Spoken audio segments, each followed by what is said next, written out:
Yeah, I just wonder how this applies and how this would differ from, if we were to look at it from like a global perspective. So, for example, let's say South Korea, for example, or yeah, I would say South Korea, where the definition of the way men express their gender is probably a bit different than how a lot of people in the U.S.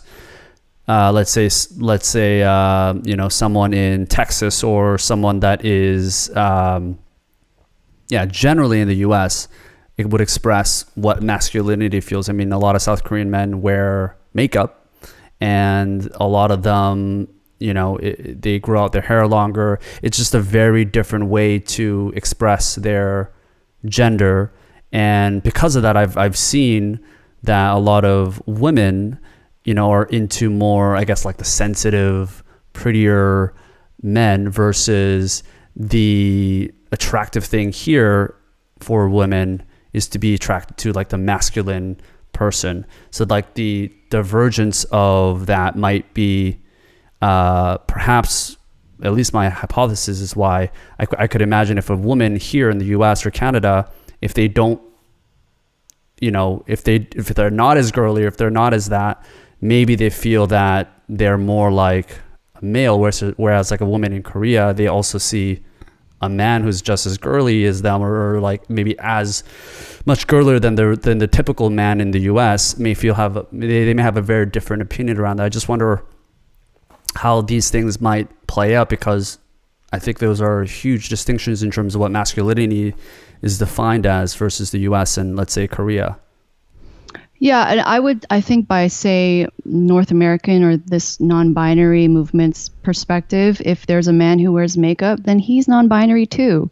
So, I mean, it's a very weird way of viewing gender roles. And the reason I see it as regressive is because, yes, I think the same thing with men. If a man wants to wear makeup or wear high heels and a dress, that doesn't make him non-binary. He's just a man who likes to wear maybe more feminine clothing, but he's still a man. Yeah.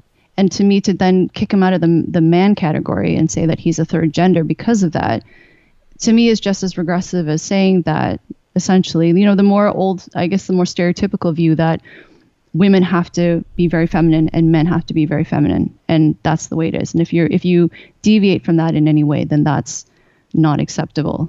But I think, I mean, when you say women are attracted to that, maybe this is probably a different conversation, but I have noticed, and I'd be curious to get your thoughts on this, that with the popularity of K-pop, my sense is that there is more of, I think people who may not have been as open to dating interracially when it comes to Asians have been more willing to.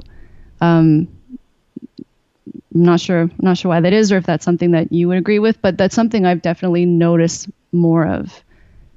Yeah, no, I agree. I mean, I live a lot of my times in Mexico. I'm currently here in Spain. So you do get a lot of people calling me out, and for me, it's no longer just chino, which is just as annoying, but it's, people are calling me out more for K-pop or for,